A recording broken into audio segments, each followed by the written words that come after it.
તો hello YouTube family, કેમ છો? બધા મજામાં જ હશો ને આપણા બ્લોગ જોતા હોય બધા મજામાં જ હોય. તો સ્વાગત છે એક નવા બ્લોગમાં ને આજે આપણે આવી ગયા છે જુનાગઢ મહાબત મકબરામાં.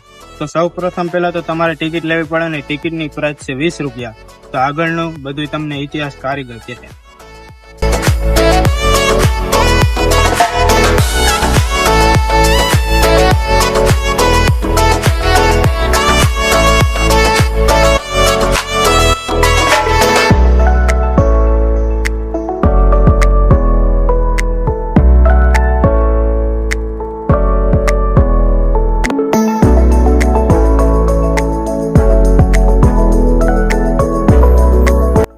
હેલો મિત્રો, તો સૌ પ્રથમ તમને આ મહાબત મકબરો ક્યાં આવેલો છે અને તેનું બાંધકામ ક્યારે ચાલુ થયું હતું અને ક્યારે પૂર્ણ થયું હતું એની તમને માહિતી આપી દઉં. તો મહાબત મકબરો અને બહાઉદ્દીન મકબરો એ જુનાગઢ ભારતમાં આવેલા છે. તેમનું બાંધકામ અનુક્રમે 1892 થી લઈ અને 1896 માં પૂર્ણ થયું હતું. આ મકબરા જુનાગઢ રાજ્યના નવાબ મહાબત ખાન દ્વિતીય અને તેમના મંત્રી બહાઉદ્દીન હુસેનને સમર્પિત છે. તો મિત્રો, એવું પણ કહેવામાં આવે છે કે આ મકબરા ઇન્ડો ઇસ્લામિક, ગોથિક અને યુરોપિયન શૈલીના સંયોજન માટે જાણીતા છે. આ મકબરાના આંતરિક અને બાહ્ય ભાગો પર નકાશીકામ જોવા મળે છે કે જે તમે મારી પાછળ જોઈ શકો છો, તથા પીળા રંગની છાંટાવાળી આછા ભૂખરા રંગની કામના આવેલી છે. તેમાં ડુંગળી જેવા આકારના ડ્રોમ, ફ્રેન્ચ બારીઓ, શિલ્પો, માર્બલો, ટ્રેસરી વર્ક, માર્બલ કોલમ, માર્બલ જાળી અને ચાંદીના દરવાજા છે. બહાઉદ્દીન મકબરાની ચારે બાજુના મિનારા તેમની આસપાસ ઘુમાવદાર સીડીઓ ધરાવે છે. આ મકબરાઓની નજીક જ સમાન સ્થાપત્ય શૈલી ધરાવતી જામા મસ્જિદ પણ આવેલી છે, જે તમે મારી પાછળ જોઈ શકો છો. અને હવે તમને આપણે જે ઓલા મિનારાની વાત થઈ ને એ તમને બતાવું આગળ.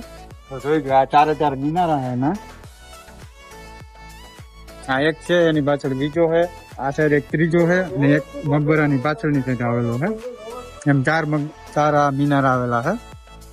તો મિત્રો, તમે જોઈ લ્યો આ કોતર કામ કે જે આ ફૂલ બનેલા છે એનું નકાશી કામ જોઈ લ્યો, એકદમ ઝીણું ઝીણું કરેલું છે, જે અત્યારે આ સમયમાં કદાચ તો મારા અંદાજે પોસિબલ જ નથી. જે તે સમયે આ બન્યું હોય છે ત્યારે આ બધું હાથથી જ બનાવેલું છે, ત્યારે કોઈ મશીનરી નથી. તો એ ત્યારેના એ કારીગરો કહેવાય છે. જોવું તો ખરા, જોઈ લો આખું કોતરકામ જોઈ લ્યો.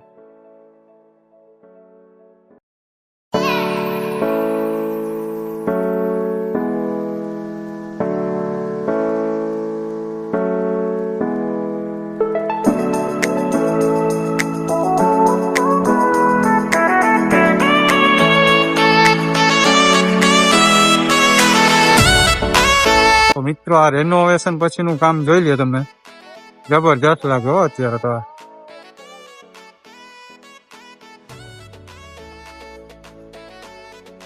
તો મિત્રો, હવે આપણે મહાબત મકબરાની અંદર જઈ અને જોઈએ કે અંદર કેવું કોતર કામ છે.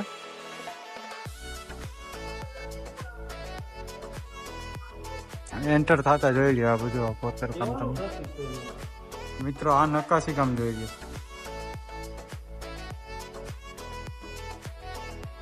આજે એકદમ બારીક નકાશી કામ ફૂલ બનેલા છે ને, જોઈ લો.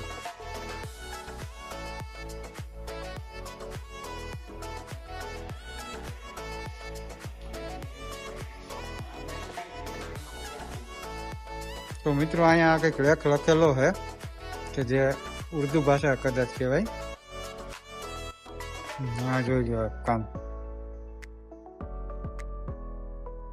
શું કેવું થઈ ગયા આપણે કીધું અત્યારે? આ સમયમાં મશીનરી હતું એ ન થાય. આ બધી હાથની બનાવટ એવી છે. થાય પણ એવું બહુ એટલું પરફેક્ટ તો થાય જ નહીં.